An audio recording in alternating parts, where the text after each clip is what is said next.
लक्ष्मी का कॉन्सेप्ट अगर ज़िंदगी में अगर रियल में अगर बोलोगे ना कि ऐसा कोई मंत्र, ऐसा कोई तंत्र नहीं जिससे लक्ष्मी की बारिश होने लग जाए, चारों तरफ से लक्ष्मी आने लग जाए। लक्ष्मी का जो कॉन्सेप्ट है, जो एनर्जी का गिव और टेक का एक्सचेंज का तुम सिस्टम समझ जाओगे ना, कि तुमने गाय को घास दिया, गाय ने दूध दी, दूध तुमने बेचा, उसे 4 पैसा लाया, ये गिव और टेक एनर्जी एक्सचेंज नहीं है। समझ रहे हो? इसके बियॉन्ड लक्ष्मी, ये लक्ष्मी हो गई, माँ लक्ष्मी। वहाँ पे तो तुमको घास देना है, दूध भी लेना है, लेकिन दूध बेच के और 4 गाय का पेट भरना है। ये महालक्ष्मी है। तो वो लक्ष्मी और महालक्ष्मी का कॉन्सेप्ट समझ में आ जाएगा ना, लाइफ आसान हो जाएगी। ऐसा है। कोई तुम्हारे लिए कर रहा है कुछ मदद, तुमने थैंक यू बोल दिया। थैंक यू बोलने की जगह तुमने कोई दूसरी चीज़ उसको object they the, physical the, gift दिया, पैसा दिया, कोई आइडिया दे दिया। वो महालक्ष्मी का काम करता है। महालक्ष्मी, दूसरों की लक्ष्मी वही तैयार कर सकता है जिसके खुद के पास महालक्ष्मी हो। और जब तक खुद की लक्ष्मी का त्याग नहीं करोगे, महालक्ष्मी नहीं आएगी। मैंने अपने एक्सपीरियंस से सीखा है। आज लोग सिर्फ इसी में कि भाई हमारा कुछ काम हो जाए, हमारा कुछ काम हो जाए, इसका मतलब ये नहीं मेरे पास बहुत पैसों की बारिश होती रहती है।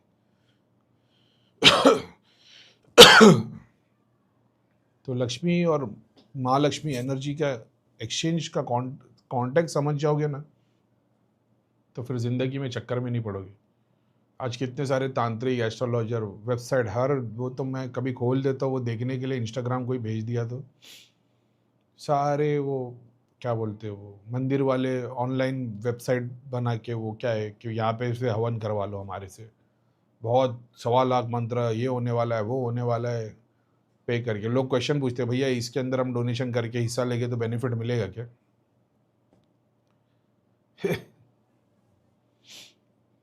जिसे सरस्वती माता, दुर्गा माता है, सरस्वती माता यूनिवर्सल नॉलेज की भगवान है। लक्ष्मी माता universal energy, give and take और सारे रिसोर्सेस की गॉडेस है। सेम चीज़ भाई, खाली लक्ष्मी माता के लिए। जब तक खुद की लक्ष्मी को त्यागोगे नहीं, तब तक महालक्ष्मी नहीं आएगी। जब तक खुद की सरस्वती को त्यागोगे नहीं, महासरस्वती नहीं आएगी। जब तक खुद की दुर्गा को त्यागोगे नहीं, महादुर्गा नहीं आएगी। अपन ने हमेशा से सरस्वती, ज्ञान की देवी, अपने सारा ज्ञान, सारी साधना छुपा के नहीं रखी। सब कुछ चैनल पे बताया है ताकि लोगों का फ़ायदा हो सके। ये टेक्निक है, ये तरीका है। उसमें से बहुत सारी चीज़ें जो दुनिया के हिसाब से गलत थी, एग्जाम्पल के तौर पे कि भाई मसान में बैठ के करना है, ये नींबू ले लेना है, इंसान का वो शराब जाके चढ़ानी है, ये सब काम नहीं किए। सात्विक तरीके से साधना की, इम्पैक्ट क्या आया। और उसके अलावा जितना भी प्रोसेस, जाप का, ध्यान का, त्राटक का, लोगों की हीलिंग का, तो दुनिया को सिखाया, दुनिया ने प्रैक्टिस की। उसके बाद लोगों ने बताया हमारे साथ ये होता है, हमारे को हीलिंग पहुंच गई, हमारे को तकलीफ हो रही है। उसके ऊपर केस पे काम किया, देखा कि भाई तकलीफ मंत्र जाप के बाद उसको होती है जिसके घर में शैतान जिंदा हो। समझे? तो मंत्र में तकलीफ नहीं है, मंत्र में पढ़ने के बाद प्रॉब्लम नहीं आती है, वो उनमें होती है जिनको पहले से तकलीफ थी। मंत्र तो तुम्हारे को एनर्जी की सोर्स दे रहा है। तो सरस्वती खुद की बचा के नहीं रखी, दुनिया को दी, माँ सरस्वती मिल गए। भगवान ने ऐसे ऐसे ज्ञान दिया है जो कोई किताब में नहीं मिलता। आज तक लोग बोलते हैं क्रीम भाई जो सिखाते हो कभी कोई किताब में नहीं पढ़ा, और अपना नाम खराब है कि किताब पढ़ पढ़ के सिखाता है। मैं भी ढूंढ रहा हूँ कौन सी किताब है। ऐसा शैतान की किताब तक पढ़ ली होगी, कौन सी, तक इस्लाम पढ़ी नहीं है पूरी, लेकिन रिसर्च कर रहा था। इस्लाम में कि वो एक बुक है, बहुत वो मानते हैं उसको कि शैतान ने लिखा है। मैं बोला इसको भी ढूंढ ले, तो हो सकता है कोई शैतान ही मेरे को सिखा रहा हो इसमें, तो भी उसमें भी कुछ काम का मेरे को मिला नहीं। हालांकि उसका पूरा अरेबिक ट्रांसलेशन है, अरेबिक में है वो, उसका इंग्लिश ट्रांसलेशन पूरा है नहीं, थोड़े से वर्सेस है, लेकिन जितना भी देखा सेम चीज़।